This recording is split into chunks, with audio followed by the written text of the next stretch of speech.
大家好，歡迎嚟到一起正教。今日喺節目一開始，我想請大家合埋雙眼，想像一個畫面，試想像一下你屋企個小朋友喺呢個時候正正就坐喺房間嘅角落，佢對住個熒幕笑，對住個熒幕講嘢，甚至乎將佢今日喺學校最唔開心嘅事都講俾熒幕聽。而喺熒幕嘅另一端，並唔係佢嘅同學，而係一個最新型嘅 AI 智能伴侶。呢個 AI 24小時都能夠隨傳隨到，永遠都唔會對住小朋友發脾氣。小朋友講嘢幾咁甩漏， AI 都會秒懂。聽落呢個係咪好完美呢？特別係對於我哋呢一班照顧 SEN 小朋友嘅家長嚟講，有陣時真係會覺得呢個係一個救星，因為小朋友終於有一個唔會拒絕佢100%包容佢，永遠唔會令佢個大腦蓋彈開嘅對象。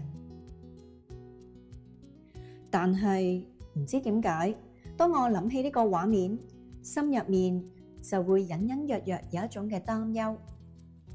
最近同家長傾開偈，佢同我講，如果我哋有得個小朋友對住呢啲咁完美、咁順從嘅 AI， 佢哋會唔會突然之間會覺得現實當中嘅大人、現實裏邊小朋友嘅朋友、同學，全部都好麻煩呢？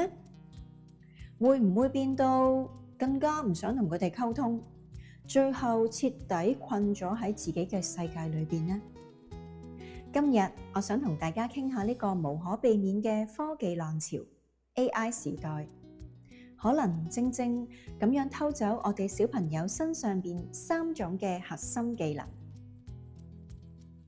第一個被偷走嘅技能，與人溝通嘅動機。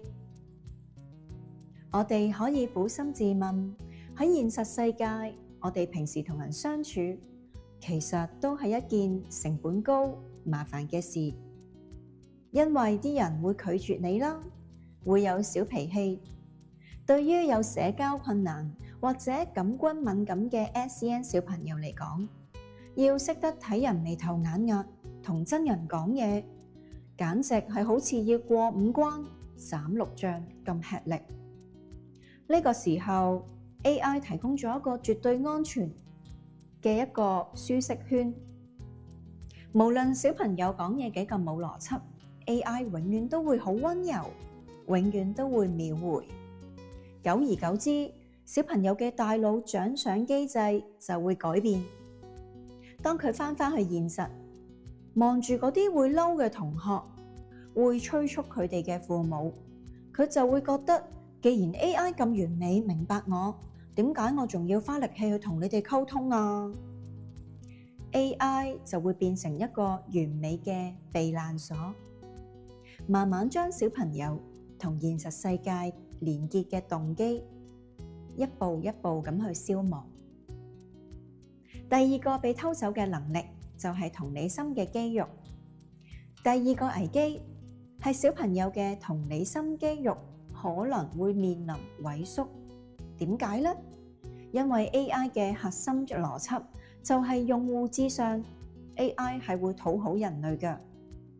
AI 係冇自己嘅情緒，24小時運作，佢亦都唔會攰，亦都唔會病。佢唔會好似我哋大人咁樣，會同小朋友講：哇，媽咪今日咧真係好攰啊！我哋唔好傾住啦，遲啲先同你講嘢啦。我哋遲啲先玩啦。AI 係唔會咁樣同小朋友講嘢㗎。當小朋友習慣咗成個世界 AI 都圍住佢嚟轉，佢就失去咗遷就他人嘅經驗。一旦去到真實社會，面對返人事物，遇到少少唔順心，佢就會好容易發脾氣，好容易崩潰，因為 AI 永遠都係就佢嗰個。佢喺呢個完美嘅系統入面，從來冇人教過佢咩叫做互相體諒。第三個被偷走嘅能力，組織語言嘅表達力。最後一個被偷走嘅係小朋友嘅表達能力。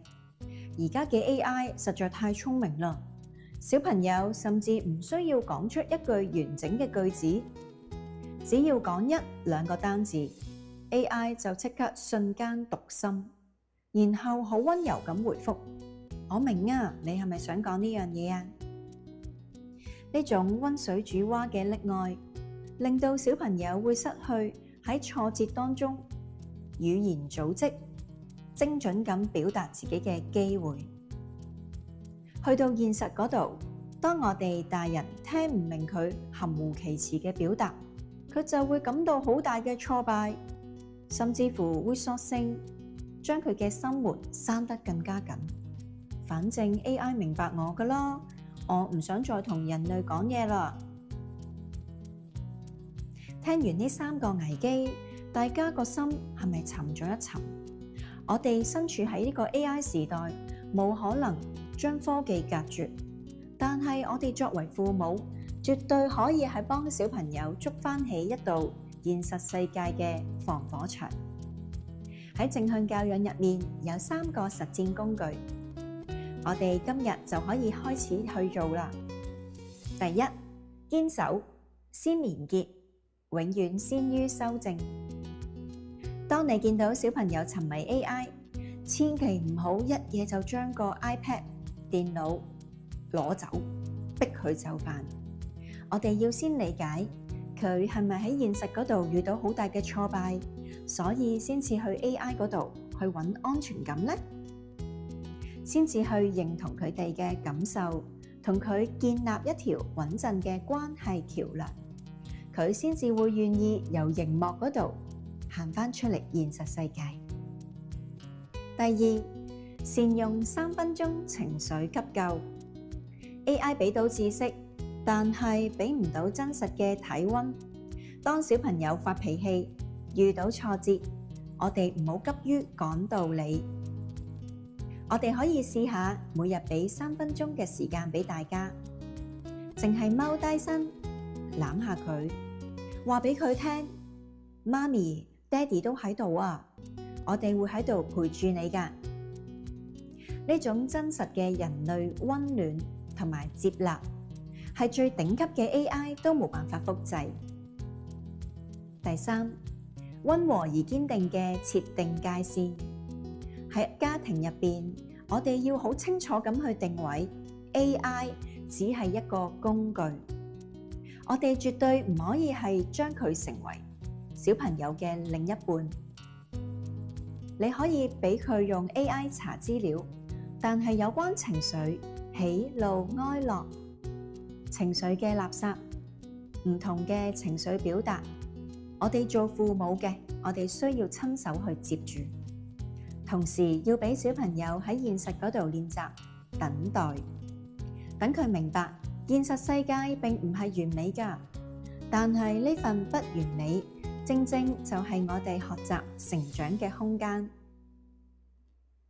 各位家長， AI 雖然可以模擬出最完美嘅溫柔，但係佢俾唔到小朋友靈魂嘅溫度。我哋先至係小朋友最重要嗰個部分。教養係一場真實嘅碰撞，有淚水，有火花，但係亦都係有無可取代嘅喜悅。多謝你收聽今日嘅分享。聽完呢一集，你對小朋友使用 AI 產品有啲乜嘢新嘅睇法呢？歡迎喺下面留言話俾我知。記得訂閱呢個頻道，撳一撳個鐘仔，將呢集分享俾身邊為教養而努力嘅家長聽。照顧好自己，先可以照顧好小朋友。